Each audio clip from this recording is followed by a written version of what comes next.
Pansin. May narinig ka na ba na sinasabi ng mga tao na masama ang masturbasyon? Na pinapahina ka nito? Inuubos ang iyong lakas o sinisira ang iyong prostate?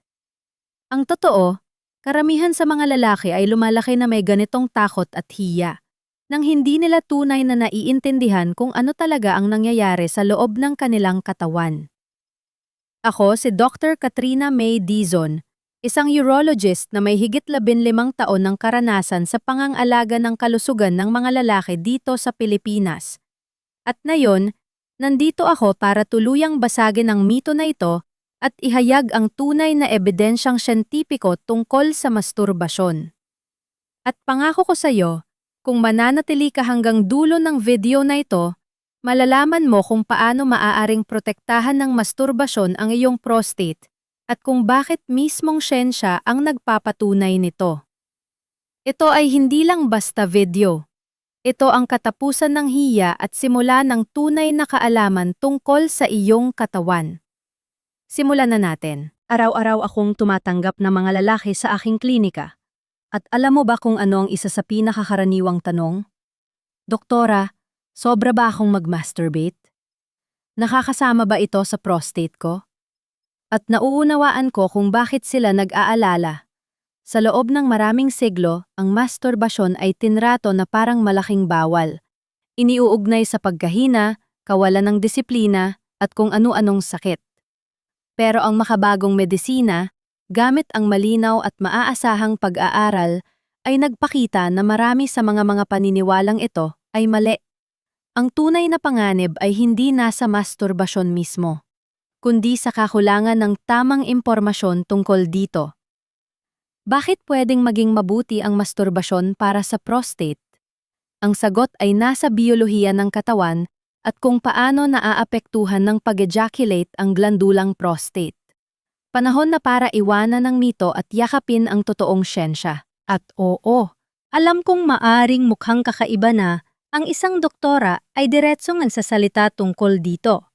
Pero matapos ang 15 taon sa larangan, natutunan ko na ang pag-iwas sa usaping ito ay mas nagdudulot ng problema. Kaya pag-usapan natin ito ng walang tabu. Ang malaking rebelyasyon mula sa siyensya ilang pag-aaral, kasama na ang isang mahalagang pananaliksik mula sa Harvard University, ang nakadiskubre na ang regular na ejaculation ay maaaring magpababa ng panganib sa prostate cancer. Oo, tama ang narinig mo. Ang mga lalaking nag-e-ejaculate ng higit sa 21 beses kada buwan ay may mas mababang tsansang magkaroon ng prostate cancer ayon sa pag-aaral. Bakit nangyayari ito? Ang pangunahing teorya, sa bawat ejaculation, nalilinis ang duct ng prostate, naalis ang mga toxins, lumang cells at posibleng carcinogens, para itong natural na flushing o paglilinis ng loob ng glandula. Isipin mong para itong paglilinis ng bahay, para hindi mag-ipon ng dumi at microbiyo. Sa pag-aaral ng Harvard T.H. Chan School of Public Health na sumuri sa 31,925 lalaki sa loob ng 18 taon, natuklasang ang mga lalaking nag-i-ejaculate ng 21 beses o higit pa kada buwan ay may 20 hanggang 22% na mas mababang panganib na magkaroon ng prostate cancer kumpara sa mga nag-i-ejaculate lamang ng 4 beses kada buwan. Pero sandali, hindi ito ibig sabihin na kailangang umabot ng 21 beses. Ang numerong yon ay average lamang mula sa pag-aaral. Iba-ibang katawan ng bawat lalaki. May mga lalaking komportable sa 2 hanggang 3 beses kada linggo. Ang iba naman ay mas madalas. Ang mahalaga ay balanse at pag-unawa sa sariling katawan. Ang madalas hindi na pag-uusapan. Ang panganib ng compulsion. Ito ang mahalaga. Hindi ibig sabihin nito ay pwede mo nang gawin ng walang limitasyon. Ang totoong problema ay hindi ang dalas, kundi kapag ito ay nagiging compulsive, nakaka-addict, o nagiging tanging paraan mo para makatakas sa stress o tensyon. May mga pasyente akong nagkaroon ng disfunksyong erektil, pagbaba ng libido, pag-iwas sa partner, pagkakahiwalay sa buhay panlipunan, overstimulation ng dopamine na nagdudulot ng dependency. Kapag nawala ng balanse, ang masturbasyon ay nagiging parang kahit anong bisyo. Kapag paulit-ulit, lalong hinahanap ng otak. Ang susi ay moderation. Hindi ito masama. Masama lang kung nagiging ito na lang ang nagbibigay sa'yo ng kasiyahan. Isa pang tanong na karaniwan kong naririnig. Doktora, may asawa ako. Kailangan ko pa bang mag-masturbate? Hindi ba niya iisipin na hindi siya sapat? Isang mahalagang tanong. Ang katotohanan, magkaiba ang masturbasyon at pakikipagtalik. Hindi sila naglalaban. Hindi ito indikasyon na hindi sapat ang partner. Masturbasyon is equal sariling pag-unawa sa katawan, mabilis na pagpapakawala ng tensyon. Sex sa partner equals intimacy, emosyonal na koneksyon, relasyon, bonding. Ito ay magkaibang karanasan at parehong normal at malusog. Kung may partner ka, pinakamahusay ang tapat na pag-uusap. Ipaliwanag mong hindi ito tungkol sa kakulangan niya, kundi isang bahagi ng pag-aalaga ng iyong kalusugan at pag-unawa sa sarili. At karamihan sa kababaihan, kapag ipinaliwanag ng maayos, ay naiintindihan ito. Maraming kababaihang mature ang lubos na nakakaunawa nito kapag malinaw na ipapaliwanag. At sasabihin ko sa'yo, marami akong pasyente na nagsabi sa akin na pagkatapos ng ganitong pag-uusap, mas gumanda pa ang relasyon nila dahil natanggal ang bigat na dulot ng kawalan ng komunikasyon. Ngayon, kung wala ka pang permanenteng partner sa ngayon, ang masturbasyon ay maaari pang maging mas mahalaga para sa pagpapanatili ng kalusugan ng iyong prostate. Pero, atensyon, huwag mo itong hayaang maging kapalit ng totoong koneksyon sa ibang tao. Ang tao ay nangangailangan ng intimacy, koneksyon, emosyonal na relasyon, at walang gawaing mag-isa na makakapalit niyan ng lubusan. Isang sitwasyon na kailangan ko ring talakayin. Maraming lalaki ang dumadaan dito. Ginagamit ang masturbasyon bilang gamot para maibsan ang araw-araw na stress. At naiintindihan ko ito. Pagkatapos ng mahabang araw na puno ng trabaho, problema, bayarin, trapiko, presyon. Pag-uwi mo sa bahay at magkaroon ng sandaling paglabas ng tensyon, natural na mukhang madaling solusyon at sa isang punto, okay lang. Pero, nagiging problema ito kapag ito na ang nag-iisang paraan mo para humarap sa stress, takasan ang anxiety, iwasan ang lungkot. Kung napapansin mong tuwing nai-stress, naiinis, kinakabahan, o nalulungkot ka, ang una mong reaksyon ay mag-masturbate, yan ay pulang bandila. Yon ang senyales na ginagamit mo ito bilang takas, hindi bilang isang malusog na gawain. Kaya tatanungin kita, may iba ka bang paraan para harapin ang emosyon mo? Nag-ehersisyo ka ba? Nakikipag-usap ka ba sa kaibigan? May hilig o hobby ka ba? Kung ang sagot ay hindi, panahon na para bumuo ng iba pang tool para sa mental health mo. Lagi kong sinasabi sa aking mga pasyente, maaring bahagi ng buhay ang masturbasyon, pero hindi ito dapat maging nag-iisang escape valve ng emosyon mo. Kailangan mo ng paglalakad, pag-gym, pag-football o basketball kasamang barkada, pangingisda, pagtugtog ng gitara, mga gawaing nagpapasaya sa'yo. Hindi dapat iisa ang outlet mo. Ngayon, alam mo na ang benepisyo at ang panganib. Ngayon ibibigay ko sa'yo ang protokolong ginagamit ko sa loob ng 15 taon bilang urologist dito sa Pilipinas upang magamit mo ang masturbasyon sa ligtas at kapaki-pakinabang na paraan. May 3 pundasyon, 3 haligi ito. Pilar 1. Tukuyin ang layunin mo. Huwag itong gawin. Dahil bored ka. Dahil inertia lang. Dahil automatic habit. Gawin ito ng may kamalayan, conscious. Ito ay paraan para ilabas ang stress, Kumonekta sa sariling katawan. Pangalagaan ang prostate. Bago gawin, tanungin ang sarili. Bakit ko ginagawa ito ngayon? Dahil gusto ko talaga? Dahil kailangan ng katawan ko? O dahil tumatakbo ako mula sa isang emosyon? Ang kamalayang ito ang nagpapalaki ng distansya sa pagitan ng malusog na gawi versus mapanganib na compulsive behavior. Pilar 2. Huwag gamitin bilang takas. Kung tuwing may anxiety o stress ay dumidiretso ka agad sa masturbasyon. Walang bandila yun. Sa buhay, darating ang mabibigat na panahon. Normal iyon. Pero kailangan mo ring mag-therapy kung kinakailangan. Makipag-usap sa mga kaibigan. Mag-meditation. Mag-exercise.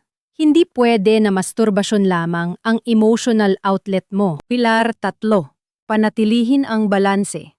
Huwag hayaang ito ang maging tanging pinanggagalingan ng pleasure mo. Ang intimacy sa isang partner ay mahalaga para sa emosyon, mahalaga para sa mental health, bahagi ng likas na pangangailangan ng tao. Kung napapansin mong mas gusto mong mag-masturbate kaysa makipagtalik sa partner, iniiwasan mong humanap ng relasyon dahil mas madali na ito, may problema. Dapat ay balanse ang sariling kasiyahan at pakikipag-ugnayan sa ibang tao. Kailan okay at kailan delikado? Okay lang kung ginagawa mo paminsan-minsan. Hindi naaapektuhan ang trabaho, hindi naaapektuhan ang relasyon, may interes ka pa sa sex, wala kang matinding guilt pagkatapos. Mag-inat kung ginagawa mo ng maraming beses kada araw, kinakancel mo ang commitments para magawa ito. Mas pinipili mo ito kaysa sex. Sobra ang guilt at hiya pagkatapos. Naapektuhan na ang buhay, panlipunan o trabaho. Kung may nakita kang alinman sa mga warning signs, oras na para kumonsulta sa psychologist o urologist. At sasabihin ko rin ito, dito sa Pilipinas, hindi uso ang pag-usapan ng bukas ang ganitong mga bagay. Lumaki tayo sa, bawal yan, nakakahiya yan, masama yan. Pero pagkatapos ng 15 taon ko sa pangangalaga sa mga lalaki, masasabi ko sa'yo, walang masama sa pag-aalaga sa sexual health mo ng responsabel. Ang masama ay ang kamangmangan, ang guilt na hindi kailangan, ang takot na walang basehan, ang kakulangan ng impormasyon. Isang bagay pa, karaniwang nangyayari sa klinika. Maraming lalaki ang pumupunta sa akin akala may malubhang sakit sila. Pero ang kailangan lang nila ay impormasyon. Halimbawa, may pasyente ako, si Mang Ramon, 58 taong gulang, 30 taon ng kasal. Dumating siyang takot na takot. Akala niya magkakaroon siya ng prostate cancer dahil nagmamasturbate siya 2 beses kada linggo. May nabasa raw siyang luma na nagsasabing pinagkaka-cancer daw yon. Nang ipinaliwanag ko ang siyentipikong katotohanan, halos maiyak siya sa gaan ng loob. Taon niya itong pinasan, nang walang dahilan. Pero may kabaligtaran din. May mga lalaki sa edad 30s na. Sobrang adik sa pornography. Nagmamasturbate ng maraming oras bawat araw. At nagkaroon ng matinding erectile dysfunction. Ang utak nila nasanay sa stimulation na hindi totoo, kaya sa totoong babae, hindi tumutugon ang katawan. Ang ganitong kaso ay kailangan ng therapy, behavioral reconditioning, minsan pansamantalang medication. Si Roberto Britt Alonso, 61 anyos mula sa Quezon City, ay matagal nang may takot tungkol sa masturbasyon. Lumaki siya sa isang konserbatibong pamilya sa Bulacan, kung saan tinuro sa kanya na masama at nakakasira ng lakas ang paggawa nito. Pagdating sa edad na 58, nagsimula siyang makaramdam ng paninikip sa ibaba ng tiyan at hirap umihi. Dahil sa takot, hindi siya agad nagpakonsulta. Iniisip niyang, baka ito ang epekto ng kasalanang ginawa ko. Noong 2023, napilitan siyang pumunta sa National Kidney and Transplant Institute, NKTI, sa Quezon City. Doon niya nakilala ang urologist na si Dr. Katrina May Dizon. Sa konsultasyon, kinuwento niya ang buong pangamba. Matapos ang ultrasound at PSA test, lumabas na banayad lamang na prostate enlargement ang meron siya. Walang kinalaman sa masturbasyon. Ipinaliwanag sa kanya ni Dr. Dizon ang mga pag-aaral, kabilang ang Harvard research na nagpapakita na ang regular na ejaculation ay makakatulong pa nga sa prostate. Para kay Bert, para iyong tinanggalan siya ng tanikala sa isipan. Nawala ang hiya, nawala ang guilt, at nagsimula siyang pangalagaan ng sarili niya ng may tamang kaalaman. Ngayon, si Bert mismo ang nag-e-educate sa mga kaibigan niyang senior. Hindi kasalanan ng pag-aalaga sa katawan. Ang hindi pag-alam, iyon ang delikado. Ano ang gusto kong maintindihan mo? Balanse ang lahat. Ang masturbasyon ay hindi kontrabida, hindi rin bayani isa, lamang tool. At tulad ng kahit anumang tool, depende sa paggamit, nagiging mabuti o masama. Recap, para sigurado kang nakuha mo ang lalahat. Ayon sa siyensya, kasama ang Harvard study, ang regular na ejaculation ay nakababawas ng panganib sa prostate cancer. Dahil ito ay nagsisilbing natural na paglilinis ng prostate. Hindi ibig sabihin na pwede mo itong gawin ng walang kontrol. Ang problema ay nagsisimula kapag nagiging compulsive, nagiging kapalit ng relasyon, nagiging takas sa emosyon, nagiging addiction. Kung may partner, mag-usap ng tapat dahil ito ay tungkol sa kalusugan, hindi siya sapat. Kung wala pang partner, gamitin ng may kamalayan at huwag gawing hadlang sa human connection. At kung ginagamit mo man ito para maibsa ng stress, okay lang. Pero kailangan mo ring mag-develop ng iba pang mga stratehiya. At dito papasok ang aking 3-pillar protocol na makakatulong sa'yo. Tukuyin ang layunin mo. Huwag gamitin bilang pagtakas. Panatilihin ang balanse. Pakinggan mo ang mga sinyales ng katawan at isipan mo. Kung mapansin mong nawawala ang kontrol, maghanap ka ng tulong. Walang kahihiyan doon, normal at malusog ang humingi ng suporta. Nasa dulo na tayo ng usapan natin, at may isang mensahe na gusto kong malinaw mong dalhin mula rito. Ang masturbasyon ay hindi mabuti o masama sa sarili nito. Isa lamang itong tool, isang kasangkapan na maaaring makatulong kung ginagamit ng may kamalayan at balanse. At ayon sa siyensya, kapag ginagawa ng may moderasyon, maaari pa itong maging malusog at makatulong sa pagprotekta ng iyong prostate. Ang tunay na problema ay kapag nagiging adiksyon. Nagiging sanhi ng pag-iisa, iniiwasan mo na ang totoong koneksyon sa mundo. Nasa kamay mo ang kapangyarihan na gamitin ang impormasyong ito para alagaan ang sarili mo. Huwag nang mabuhay sa konsensya dahil sa isang bagay na natural. Pero huwag ding mahulog sa bitag ng pwede ko itong gawin ng walang limitasyon. Sa lahat, ang balanse ang susi. Kung binasag ng video na ito ang ilang mito para sa'yo, kung tinulungan ka nitong mas maintindihan ang iyong katawan at kalusugan, i-like mo ang video, i-share mo ito sa kaibigan na kailangan ding malaman ang katotohanan ito, at mag-subscribe dito sa channel Dr. Katrina May Dizon. Nandito ako para magdala ng seryoso, tapat at siyentipikong impormasyon tungkol sa kalusugan ng kalalakihan. Walang tabu, walang paikot-ikot. Tanging katotohanan batay sa siyensya at sa higit 15 taon kong karanasan sa pangangalaga ng mga lalaki dito sa Pilipinas. At gusto rin kitang marinig. Ilagay mo sa comments, ano ang pinakamalaking mito tungkol sa masturbasyon na ikinagulat mo? May tanong ka ba na hindi ko nasagot? May karanasan ka bang gusto mong ibahagi? Mag-usap tayo ng walang hiya at walang takot. Binabasa ko lahat ng comments at sumasagot ako kapag kaya ko. Ang iyong kalusugan at vitalidad ay ang pinakamahalagang yaman na mayroon ka. At nandito ako para tulungan kang alagaan ito sa pinakamagandang paraan. Hanggang sa susunod na video. Hatto. Pansin. May narinig ka na ba na sinasabi ng mga tao na masama ang masturbasyon? Na pinapahina ka nito? Inuubos ang iyong lakas o sinisira ang iyong prostate?